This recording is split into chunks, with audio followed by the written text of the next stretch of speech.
Hello everybody, Andrew Casey at Hypersanity Books. Today I'll be taking a look at fake filters and narcissistic abuse.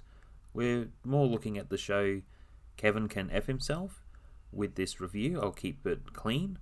There will be some subject matter to touch base on and only touch base on. It's not going to constitute as any other sort of advice, legal advice, psychological advice, etc. Just a fun video to think about with your writing journey. Let's get into it.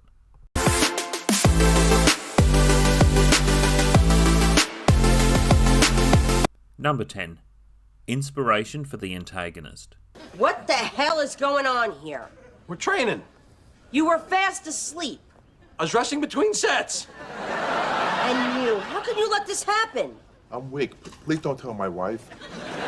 Just get out of here. Could I at least save my game to the memory card? The character is highly inspired from the sitcom King of Queens, and the idea of the characterization is it's taking the sitcom comedy of the man babies with the codependent relationships and turning it into a more sinister tone of story. When the filter is on for this character, everything looks perfect. Characters, their hair will look perfect, and in the other scenes, they won't look so perfect. When the filter is on for this characterization, it has that humor within the story to keep the story engaging and feel like you're watching a sitcom when you're around the main antagonist. It's about a woman who keeps playing perfect housewife. Hey, where's our breakfast? You're not supposed to have favorites. Kevin's my husband. Number 9. Dark filters. Then one day, she realizes what she wants. Whoa, Miss Hercules over here. Is that blood? It doesn't mean you get to be moody. You already used that excuse once this month. When we're following the protagonist with her story, a lot of the scenes feel like it's a dark filter within the home. Out in public, the filters are off. It feels like you're watching a different TV show. When my wife was watching the show, I was a little bit confused, thinking she was flicking between shows. I didn't realise it was the same show, but the filters were quite interesting how the story was being told. Number 8. Just leave. One question that comes forward when you're watching the show, especially in the second season, you do think through the show, just leave him. Leave the relationship, you're not happy, and move on with your life. I'm pointing at this point because you really don't know why she doesn't just leave until the very end, which will be explained later, of course. With a lot of common relationships like that, someone from the outside looking in, it's easy to say, just leave the relationship. You got nothing to lose. And with that type of storytelling, that's where it can get frustrating. If the series went for a third season, it would have been too much and too frustrating. However, I think it was just the right balance. Number 7. Emphasis on the man baby. One thing I found within the show, especially focused on not the main plot of the series, but episode to episode, within the drama. One example, it's his birthday party. He's having dinner with his wife, and it's a bit of a darker tone of story from her perspective. While he's there, her hair will be done one way to show the filter, and then it will look perfect when it's his perspective of the story. That's one type of the storytelling that I did enjoy because it added a humour to the undertone of the story. Then in the scene, his character is going next door to a fun place to try to score tickets to get himself a big hat for his birthday. So there is that man baby sort of feel about it where he's still being a child, and that added a different tone to the story to give you some laughs. There are other scenes that are depicted by him with his harebrained schemes. A lot of it did feel like the TV show King of Queens, and I do see where the inspiration was heavily drawn from it to create this character. Number 6.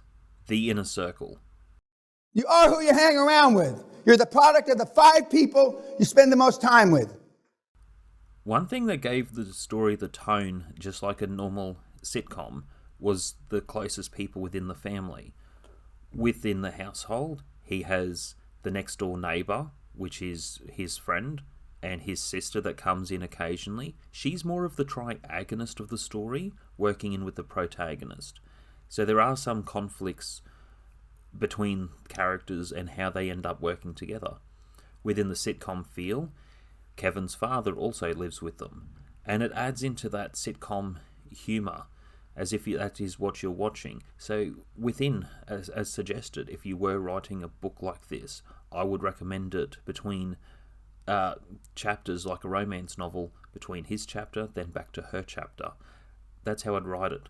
And then maybe a little bit of a crossover feel of the drama or the tone from one perspective to another perspective within the story, to show how there creates that conflict without too much of an overlap of story. Number 5. Kevin must die. I will argue again with this other point, just leave the relationship. And it got frustrating in season 2 because it felt like she could have just left. It came to some other circumstances where she was going to fake her death to leave him that way. So it also gets messy, involving another character within trying to help plot his death. There's a detective involved. So I found the situation gets extremely messy, as the story does. But it looks like the simple conclusion. Number 4. Friends with benefits. A closer friend is offering her some work. She's leaving a job at a liquor store, which annoys Kevin, because the humour is the staff discount on cheaper alcohol. Because it's all about himself. It's just got that comedy filter on. With this friend, he's involved trying to help her, but because she still keeps going back into the relationship, he cannot help her the way that she thinks that she needs help. He also cannot help her because he's staying married. So complicated between adultery. With his character as well, the other undertone to the story, he doesn't want to get divorced from his wife because he will lose everything. He will lose his business, his cafe, and there are circumstances where people do feel trapped. And sometimes, as hard as this is, a lot of situations of divorce are just saying, I just want to leave. Keep the house, keep this. And then if you're talking child custody, it is a lot messier. And when you got this type of undertone of story, I find that's where you feel, especially for her to want to leave the relationship instead of being drawn into more complicated matters. I feel with the story it was also realistic to why she was looking at friends with benefits with another person, getting the endorphins running. I'm not saying I'm condoning any of that, though I don't see Kevin as the victim of the relationship. You look at the way he talks about her and to her in that comedic filter, it's not a way to talk to someone that you're supposed to love and care for. Number 3, ending the first season. Within the first season, there comes to a bit of a scruff one way that has that comedic filter with the neighbour, which is Kevin's friend, and then it gets to a dark moment of hitting him unconscious. It also comes into the early part of the next season, having him tied up, but if you were writing it as a book with that climactic point, the filter is now off. So with that character going in season 1 or book 1 into the next story, the filter is off for that character with a lot of interactions. And it also shows other character flaws to that character, why he is a codependent person living with his sister, not paying bills, living in the basement, etc. There is something else to think about to why certain friendships come together. And it shows that toxic part with Kevin in the second season. Number 2, Kevin running for mayor. So within the series, the second season, there are other things that happen where he sees a certain crime, and then some of the filter is off for his character because there could be some way of redemption for him. With going for mayor, it's lining up to making a joke out of the political campaign, and other people see him in a completely different light to what the reality is, and it feeds the ego. And one of the frustrations I find with this, and I'm meaning this is actually well writing for the story, I'm going to be honest, the writing for the story is fantastic, but the reality of real life scenarios and other scenarios within fiction, there are people who do not see the forest for the trees. She wishes that she could help you with one of your paintings. Good idea. Do you think I may leave her in your charge? Safely leave her in my capable hands here. Right. They used to roll my trousers up and use me for the wickets. I'm Jake, the peg diddly-diddly-diddly, with his extra leg diddly-diddly-diddly. How do you draw girls in the shower, naked, and not show the good parts? Huh. I was so busy not seeing color, I didn't see the raping either. Number 1, why she can't leave.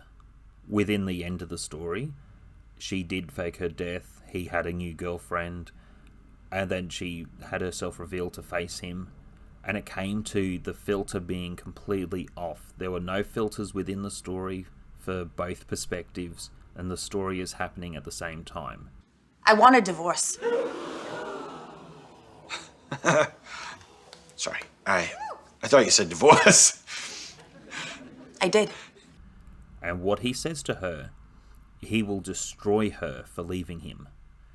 Now, one of the reasons a lot of people don't leave relationships, and I mean this between men, women, different binary, whatever you want to call relationships, there are some relationships where when you leave, you will face consequences for leaving that person. No. No, Allison, you don't want to do this. Of course I do.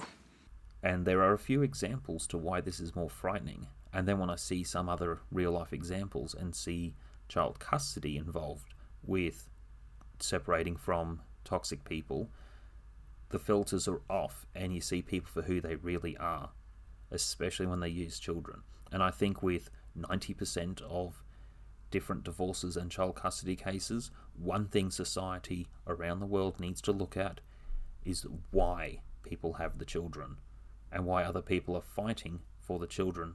Because some people just want to walk away and say, keep the house, keep the car, keep it all, I just want some child access. And with this person within the story, she could not leave him because he would kill her if she left him. Within the end of the story, he's in a drunken fit, cigarette, and he burns the house down and he dies. So within the ending, it was quite satisfying. I'm not saying it's all justified, but it was a satisfying end to a means.